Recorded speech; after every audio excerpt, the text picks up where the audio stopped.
if they are truly, repenting of what they did, what promise should they make Allah? Yeah, or next year, if Allah gives us rizq again, we will never deprive the poor. Something like that, isn't it? Should be saying something along those lines. Let's see what they're gonna say. This video is a short snippet of our deeper look of Surah Al-Qalam, which is now available to watch on the newly improved Bayyinah TV. Learn about this surah and many others in the deeper look section of the app. What I did is a mistake, but my mistake doesn't define me. But my mistake, I can acknowledge my mistake, I can address my mistake, and I can move on with my life. Now there will be people in your life that will never let you move on. They want to define you by your mistake, or you're so messed up, before they get to define you by your mistake, you yourself shall define yourself as a mistake, so that they never get to pinpoint anything in particular. Yeah, I know I messed up, I know I'm a loser, right? I'm a loser. Well, nobody's saying you're a loser. We're just saying you shouldn't have pushed the old lady down the stairs. Like that, there's a specific crime you committed for which you're in jail. So this is what I'm referring to as negative narcissism. And when they say, we have always been wrongdoers, we've always been messed up. Wait, did Allah criticize what they were always? Was Allah pointing out that they were doing something evil always? In fact, if you read the ayat carefully, let's go read through the story carefully again. Let's see if we find something that you should criticize, right? Is aqsamu, when they took an oath, la yasrimunnaha musbihin, that they shall cut the crop in the morning. Does that sound like a crime? Like if you only knew that part of the story, would you say, astaghfirullah, these people want to cut their crop in the morning? Kaise log hai ye? Like, would you say that? There's nothing condemnable yet. Wala yastathnun could mean, and they made no exception, they were committed to doing that. You could read that not as they didn't say inshallah, that's one interpretation, but you don't have to read it that way. There are other interpretations possible, and one of them is they were very committed to that decision. Is that a crime to be committed to a decision? No, there isn't.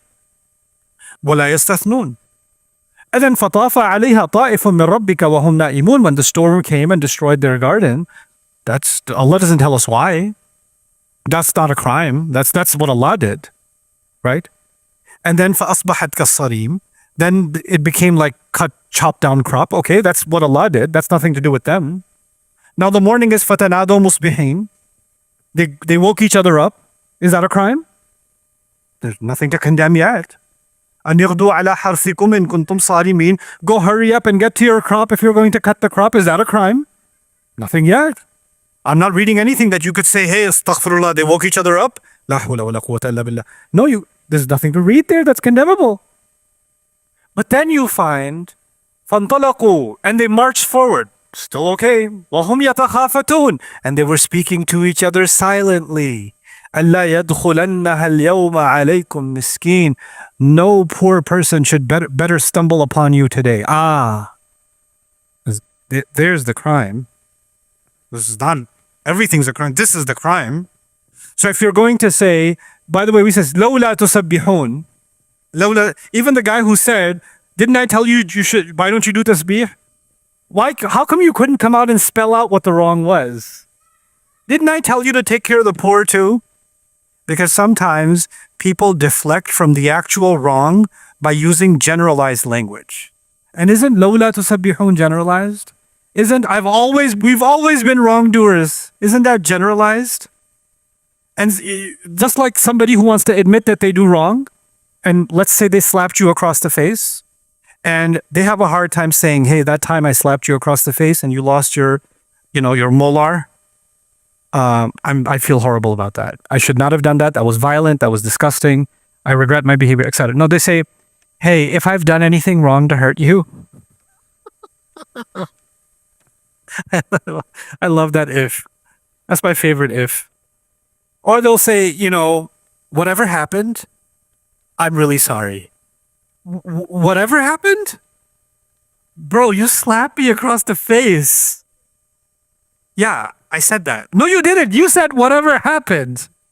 Because you're trying to couch the ugliness of your behavior with, generalizing. And so you aggregate, we've always been wrongdoers. Instead of saying we wanted poor people to starve and we didn't care, that sounds too ugly. But we've always been wrongdoers sounds much more humble, sounds much safer, right? So this is a safe apology. This is like a PR apology, right? And where you're still not even fully coming to terms with the ugliness of your own deeds. And fine, Allah doesn't want us to broadcast our deeds to the world. But at least be open with Allah. Like, at least be raw with Allah about what you did, instead of being walled up, right? And couching your language, being careful in your language. This is a level of vulnerability we need with Allah. We're going to be laid bare before Allah on Judgment Day. And every one of our misdeeds is going to come out one way or another. لا يغادر صغيرة ولا كبيرة إلا أحصاها. You're better off, I'm better off having a conversation with Allah about the ugliest of my deeds, explicitly with Allah, in conversation with Allah, and asking forgiveness for it. What that will do is two things. One, I have a more direct connection with Allah. There's no filters. And two, it's actually very therapeutic if I can be honest with myself about myself. Right? Because we're always we live in a life where we're always having to put on a mask. Right? And but with Allah, you just take the mask off and you describe yourself as you are. Like the statement, the famous saying of Abu Bakr as-Siddiq radiyallahu anhu, Allahumma a'tini bima yaqulun wa la tu'akhidhni bima la ya'lamun. People used to, praise him all the time. People used to give him compliments all the time.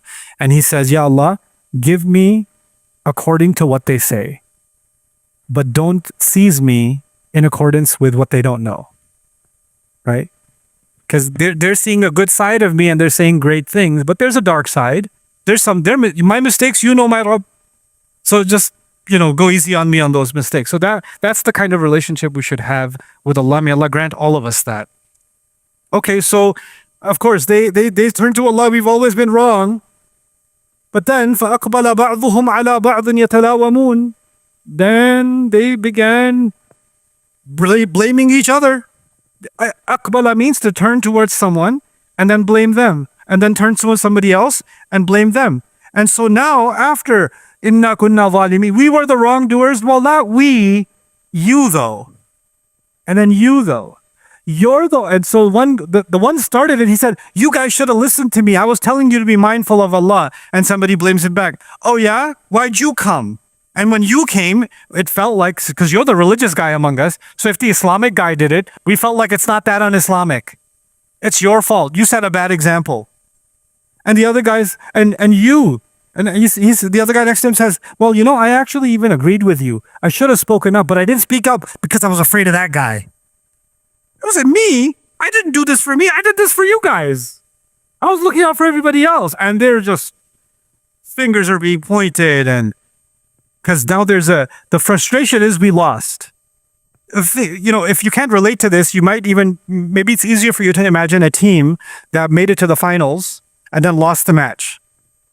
Right? And then there's grief, and they're in the locker room, and somebody missed a penalty kick. Right, in football, somebody missed a three-pointer, or somebody missed both of their free throws with 12 seconds left in the game, right? Or the coach saw that one of the athletes is really tired, but he didn't pull him out of the game. So different mistakes are made, and they're all in the locker room together. What's happening? Why didn't you just pass me the ball? Why didn't you? Well, you did this. Oh, you did this, and you did this, and you did, and then there's blame going around, right? And the coach is meeting with the team owner, and there's blame going around. Because when there's a loss, then one of the ways to deal with that loss, instead of taking personal responsibility, is deflect on somebody else, right? In life, what's going to happen is with you and me, there are going to be moments where there are going to be incidents in our life where we did something wrong. But we're not the only ones who did something wrong. Somebody else did something wrong too, right? So it's not a clear-cut picture. So what that happens is you could say, yeah, I messed up, but so did you, I made a mistake, but so did you. And this was the part I did wrong, but you did this wrong. And that language, what does it do? You turn it into let's figure out who's more wrong. So who won the wrong match? right? So we turn this into a contest. The healthy approach is to just admit you're wrong for yourself, for your own self, and let somebody else figure out whether they want to come to terms with themselves or not. Because if you lower or dampen the impact of your own wrong by immediately mentioning somebody else's wrong, then you haven't really come to terms with your own wrong. Right? Just focus on yours, clean up your side of the street, and let somebody figure out their side of the street or not. That's up to them. Okay? Otherwise, it doesn't work out well. Anyway, so فَأَقْبَلَ بَعْضُهُمْ عَلَى بَعْضٍ. They started turning to each other, started blaming each other. يَتَلَاوَمُونَ. Lawm blaming is a really interesting word in Arabic. You know when اللوم الشهدة العسل ما دام لم يعصر من شمعه. It comes from crystallized honey. So you know when honey is being formed in the comb, then sometimes it gets solidified. And a part of it gets solidified. So there's softer honey on the inside, and it's not dripping out because it's being contained because the bottom of the jar or the bottom of the thing got solidified. Right? You have to scrape that off. So you might have something, the things in cans and things like that. Sometimes the top surface gets hardened and the softer stuff is stuck inside. You have to break through that, right? From it, that's actually called a luma in Arabic, luma. And lawm is the word for blame. And the idea behind that is when you blame someone, you're trying to keep someone in their place. You're confining them. It's a kind of confining someone. It's also used to say, if I blame you or criticize you, you won't repeat that behavior, you'll remain more confined. So it's actually, blaming is associated in the Arabic language with confinement, with restricting someone. That's why tahayyuz al-shay' أو تحيز مع اشتداد, to keep something contained with intensity. Okay. Now, this is Imam Razi imagining, because Allah didn't say, how did they blame each other? Right? How did they blame each other? So Imam Razi is using his imagination. So tomorrow I was going to dinner with you guys, right? Here's your assignment. This is going to force you to make friends. Some of you are like loners and weirdos. This is going to force you to make friends. Okay, let me finish this. I'll tell you what the assignment is. أنت أشرت علينا بهذا الرأي. One of them blames the others. You're the one who told us to do this. The other one. أنت خوفتنا بالفقر. Well, you're the one who was telling us if we don't do this, we're going to go bankrupt. Because our profits were low last year. أنت الذي رغبتني في جمع المال. You're the one who keeps encouraging me to have bigger savings. Because I'm not financially responsible enough. فإن منهم من أشار بذلك. And among them is someone who pointed this way or that way. وَمِنْهُمْ مَنْ اسْتَوْصَبَهُ مِنْهُمْ. And someone who said, I agreed with him, we shouldn't have done it. But I stayed quiet. وَمَنْ سَكَتَ رَاضِيًا. And there was someone who was quiet. Why were you quiet this whole time? Why didn't you just say something? That's one of the blames too. وَمِنْهُمْ مَنْ أَنْكَرَهُ. And one of them says, I didn't agree to any of this. I don't even know why I was a part of this. مَنْ أَنْكَرَهُ. This is Imam Razi. I want you to come up with the argument, the locker room argument they have with each other, and I want you to play it out for me.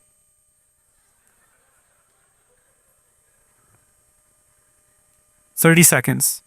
Just 30 seconds. You don't have to do it on the mic. No cameras, no nothing. You can just in the tomorrow, you just perform 2 people, 3 people, whoever wants to fight. Right? I just want to see what you guys come up with. No. You could prepare. You could rehearse. You could memorize your lines. You have a day. Okay. But I want to see what you come up with. So, yeah. Probably the worst actors are the most normal people in the room. So, but we'll figure it out, inshallah. Okay. Yeah, but that's your assignment. قالوا يا ويلنا إنا كنا طاغين. They said, the worst possible thing has happened to us. Wail in Arabic means destruction. Wail in Arabic also means a curse. We've been cursed. Wail in Arabic also means the worst part of hell. It's as if we're in the worst part of hell already. Ya wailana. Are they though? So they lost their money. They lost their guard. Are they in hell? No, they're not. But Allah is describing there are some people in this world who live in such wealth that being deprived of that wealth is the same as hell for them. Like, I would die if I had to fly economy class. Ya wailana, middle seat, B? Right? That's the idea. But Ya waylana, they say, oh, what terrible destruction has fallen upon us. The worst possible thing has happened to us. Inna kunna taghin. Now another echo of inna kunna zalimin. We have always been rebellious. We've been wrong all along. We've only sinned and sinned and sinned. So before they said zalimin, now they're saying taghin. Taghin means we crossed the line. We went too far. We shouldn't have gone that far. This was too much of a bad thing. So tughyan is actually used for when you cross a boundary. Like tughyanul ma is when water gets over the ridge, like a flood. That's tughyanul ma, right? And taghaddam, when the bleeding doesn't stop for a person and an injury, that's taghaddam in Arabic. طغوت وطغيت وتغوانا وطغيانا حمله على الطغيان ذلك تجاوز الحد في العصيان. So from it comes the idea when someone crosses the line in disobedience. In other words, they're saying we recognize that we did something that is okay. We're wrong, but this time we did something extra wrong. So the zalimin was general wrong, but this time taghin is more than usual. Like this was so bad that Allah decided to put a stop to us and destroy this garden. The irony of it is they were trying to make some people mahroom, to not give them a little. They didn't get any. They didn't get any of it, right? So Allah just completely deprived them of any of what they were hoping to get. وقد تلقى كل واحد منهم لوم غيره عليه بإحقاق نفسه بالملامة وإشراك بقيهم فيه فقال كل واحد منهم يا ويلنا إنا كنا طاغين. So in the end, they basically said, oh my God, we were all just so messed up. And this to me is also another diffusion of responsibility. Each one of them should have been saying, I was wrong for themselves. But they're like, okay. Even somebody who really truly realized they were wrong, they diffuse it. One, but you can diffuse your sin by using general language. Another, you can diffuse your sin by speaking for everybody. Yeah, we all messed up. Let me help you understand that with an example. You'll understand it better with an example. Imagine 3 students or 1 student in the class cheated on the exam, right? And the teacher is about to punish all of them, right?